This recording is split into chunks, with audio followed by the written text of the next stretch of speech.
Hello and good evening everyone, welcome back to English YouTube channel. और आज की ये वीडियो बहुत ज्यादा स्पेशल होने वाली है। अगर आप भी प्रेपोजिशंस के क्वेश्चंस कैसे भी करके टैकल नहीं कर पाते हैं तो ये स्पेशल वीडियो आपके लिए है। सबसे पहले हम जानेंगे कि प्रेपोजिशन से रिलेटेड क्वेश्चन आखिर कौन कौन से एरर्स हमसे पूछे जाते हैं। तीन टाइप के क्वेश्चन पूछे जाते हैं। एक तो आपसे प्रेपोजिशन का यूज पूछ लेगा कि किसके साथ क्या यूज होगा। दूसरा, प्रेपोजिशन से रिलेटेड जो बेसिक ग्रामर से रिलेटेड है वो क्वेश्चन आ जाते हैं। तीसरा, कुछ ऐसी वर्ब आपके सामने रख देंगे जिनके साथ में प्रपोजिशंस का यूज होता ही नहीं है।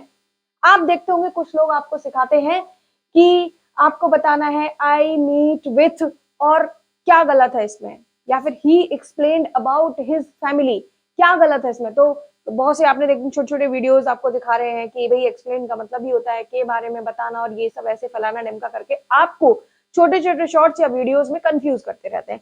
This is the final video जिसमें आप सारी वर्ब को, ये आने वाले एग्जाम्स में आपके यूज आने वाली है, और पिछले जितने भी एग्जाम्स हैं उनमें जो पूछी गई वर्ब्स हैं उन वर्ब्स का कलेक्शन आपके सामने है।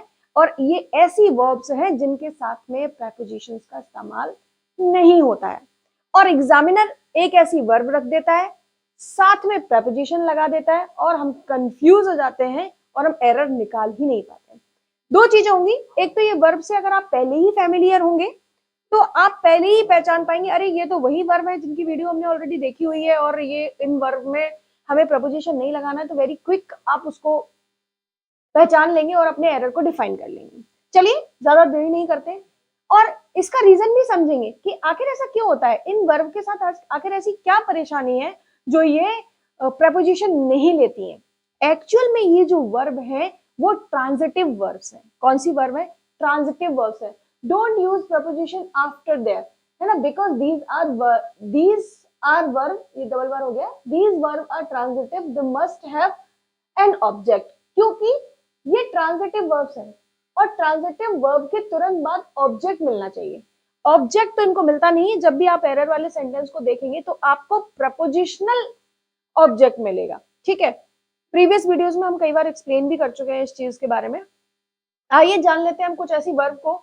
मीट, मिलना, want, resemble, comprise, explain, order, joint, violate, thank, attach, investigate, describe, stress, tell, bid, advise, afford, enter, discuss, emphasis, remind, inform, reach, demand, flee, disobey, and wait, demand, and joint। और ऐसी verbs हैं ये सभी जिनसे error आता ही आता है। अभी नेक्स्ट इनका मतलब एक बार देख लेते हैं। मीट का मतलब होता है उल्लंघन करना, वॉलेट का मतलब, मीट का मतलब होता है मिलना, उल्लंघन करना, बिड का मतलब बोली लगाना, यानी उसने मेरे घर की इतनी बोली लगाई। बोलियां देखते हैं आप मूवीज में एकदम बढ़िया, 4 लाख 5 लाख। इन्फॉर्म मतलब सूचित करना, वार्न मतलब चेतावनी देना, यानी आई वार्न यू। ठीक है, थैंक मतलब धन्यवाद, और एडवाइस मतलब सलाह, और रीच मतलब ये जस्ट, ये ऐसा नहीं होना चाहिए कि आपको जस्ट पता नहीं है। तो ये रिजेंबल मतलब होता है समान होना, जैसे सी रिजेंबल विथ हर मदर। अब मैंने रिजेंबल के साथ विथ लगा दिया जो कि रॉन्ग है। अगर मैं कहूँ सी रिजेंबल हर मदर, यानी वो उसका जो चेहरा है वो अपनी माता से मिलता जुलता है। ऐसे ही कुछ क्वेश्चंस अपन देखेंगे। अटैच यानी जोड़ना, ठीक है, अटैच यानी कि जोड़ना। अफोर्ड यानी वहन करना, जैसे I can't afford this cost, मतलब मैं अफोर्ड नहीं कर सकता, ये बहुत ज्यादा कॉस्टली है। ठीक है, डिमांड यानी मांग करना, और कंप्राइज यानी सम्मिलित होना, इन्वेस्टिगेट यानी किसी की जांच करना, एंटर यानी प्रवेश करना, फ्ली मतलब भाग जाना, एक्सप्लेन मतलब समझना, और डिस्क्राइब मतलब वर्णन करना। जैसे आपने देखा हो, he describe about the problem, he describe, यानी अब उसने डिस्क्राइब का मतलब ही होता है उसके बारे में काफी वर्णन कर दिया है, क्योंकि ये ट्रांजिटिव वर्ग है। अभी आगे और भी हम एक्सप्लेन करेंगे, अभी सिर्फ आप मतलब समझ लीजिए इसका। डिसऑबे मतलब अवज्ञा करना, ऑर्डर मतलब आदेश देना, ऑर्डर करना, स्ट्रेस मतलब जोर देना, एम्फसाइज मतलब बल देना, वेट मतलब प्रतीक्षा करना, जॉइंट मतलब संयुक्त जोड़, टेल मीन्स बताना, रिमाइंड मीन्स याद दिलाना। ये बेसिक मतलब है, मोस्टली आप लोगों को पता होंगे। अब चलते हैं हम इन क्वेश्चंस की तरफ कि आखिर, अब मैं थोड़ा सा टाइम लूंगी और मैं आपसे जानना चाहूंगी कि आखिर इसमें क्या रॉन्ग है। फाइंड द एरर, एरर निकालिए। चलिए एरर निकालिए आप लोग। सबसे पहले इस सेंटेंस को आप तोड़ लीजिए। ये क्या है? ये क्या है, ये क्या है। अब देखो, अगर आपने ये वीडियो ना देखी होती तो आपको ये सेंटेंस बिल्कुल करेक्ट लगता।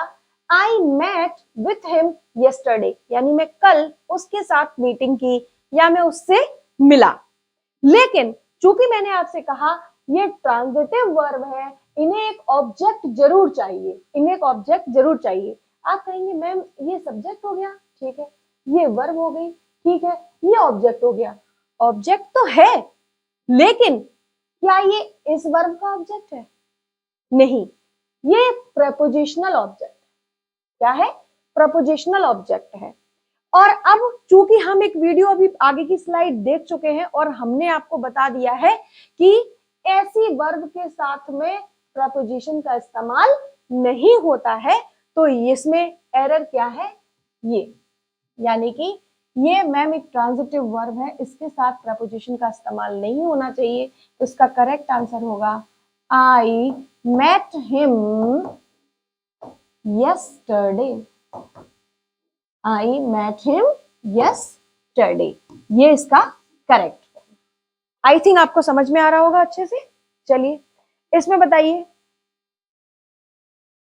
he violated and on the rules। बताइए क्या दिक्कत है इसमें, क्या है, क्या गलती की है हमने? देखिए, यानी उनने नियमों का उल्लंघन किया। अब बिल्कुल सही लग रहा है कि उन्होंने नियमों का उल्लंघन कर दिया, लेकिन अभी मैंने आपको बताया, सबसे पहले मैं, अगर हम लोगों ने वो स्लाइड ना देखी हो तो आप मुझे बताइए, हमें पता भी नहीं चलेगा कि इसमें ये कहीं से भी गलत है, क्योंकि पढ़ने में, सुनने में एग्जैक्टली सेंटेंस एकदम करेक्ट लग रहा है। लेकिन ये एक ट्रांजिटिव वर्ब है, और अगर ये ट्रांजिटिव वर्ब है तो इसको हमारा खुद का इसका ऑब्जेक्ट होना चाहिए। और मैं कह रही हूं, अगर आपको ज्यादा कुछ समझ में ना आए तो वो जो स्लाइड जिसमें आगे सारी वर्ब लिखी हुई है, आप उन वर्ब को पढ़ लीजिए और बस उन्हीं को रिवाइज करके चले जाइएगा। आपको पता है ये वाली वर्ब कभी भी प्रपोजिशन नहीं लेंगी। तो यहां से आप ऑन हटाइए, ऑन इसमें एरर है। अब he violated the rules, on the rules नहीं होगा, he violated the rules, he violated the rules। Move to the next। bid मतलब बोली लगाना। अब देखिए, she bid for farewell, she bid for farewell। बताइए इसमें क्या मिस्टेक है, क्या एरर है, फाइंड कीजिए। मैं कह रही हूं ये सेंटेंस इनकरेक्ट है। अब इसमें क्या ऐसी चीज जुड़ी हुई है जिससे कि ये सेंटेंस इनकरेक्ट है? बताइए मुझे। देखिए आप, सी सब्जेक्ट हो गया, बिड हमारी वर्ब हो गई, ये हमारा प्रीपोजिशन हो गया, ये हमारा प्रीपोजिशनल ऑब्जेक्ट हो गया, और इसमें जो मिस्टेक है वो है हमारी फॉर। अरे मैम फॉर कैसे मिस्टेक हो गई? फॉर ऐसे मिस्टेक हो गई कि ये जो बिड वर्ब है ये हमारी ट्रांजिटिव वर्ब है, और ट्रांजिटिव वर्ब का रूल होता है कि वो अपना ऑब्जेक्ट साथ लेके चलती है। यहाँ उसको ऑब्जेक्ट तो मिल रहा है, लेकिन प्रपोजिशनल ऑब्जेक्ट है, उसका खुद का ऑब्जेक्ट नहीं है। इसलिए इसका जो करेक्ट होगा वो होगा शी बिड फेयरवेल। ओके, चलिए next, she bid for farewell, इसमें इन्होंने दूसरा ऐड कर दिया है। They wanted us, they wanted us, they want to us about the danger. बताइए, they want us about the danger, क्या इसको आप सॉल्व कीजिए। अभी इसका करेक्ट फॉर्म बताइए, क्या करेक्शन होगा इसका?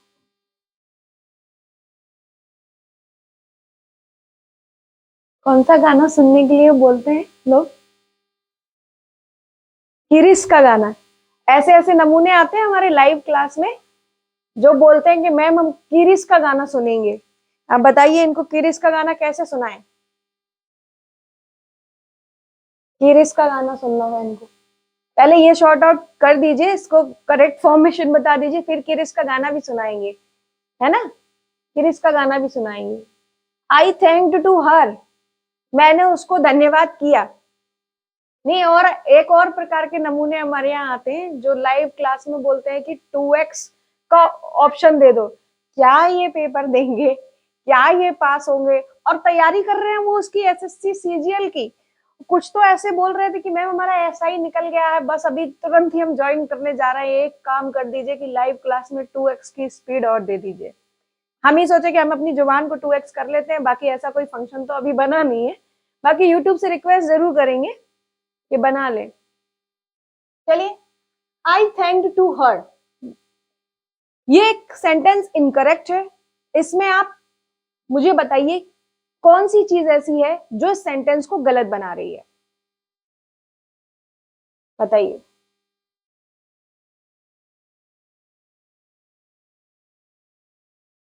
टू, क्योंकि टू एक प्रपोजिशन है, और थैंक अभी हम पढ़कर आए हैं कि थैंक ऐसी वर्ब है जो अपने साथ प्रपोजिशन लेकर नहीं चलती है। तो आई थैंक्ड हर ठीक होगा।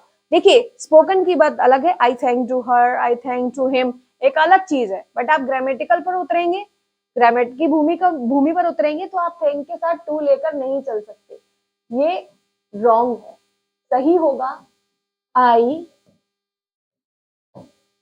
Thanked her, I thank to her नहीं होगा। टाइम कितना हो गया उसका?